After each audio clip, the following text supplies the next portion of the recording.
You search for how to buy shares of INNEOVA Holdings Ltd. So let's walk through the steps. INNEOVA Holdings Ltd. is listed on NASDAQ under the ticker INEO, and this is an educational overview, not financial advice. To trade, you need a broker. I'll use eToro as an example to show the flow.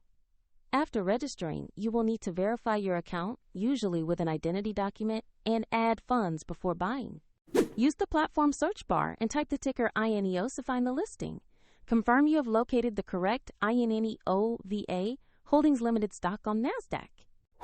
On the stock page, you'll see basic company information and a price chart to review recent movement. Double-check the company name, NASDAQ listing, and ticker to ensure it's the right asset. Click Invest or Buy, enter the amount you wish to allocate, then review and confirm the order details. If the market is closed, the order may be queued or executed as a market order when it reopens. And if you lack funds, the platform will prompt you to add them before confirming. Your position will appear in your portfolio after execution. For convenience, find the eToro link in the video description to follow the same steps.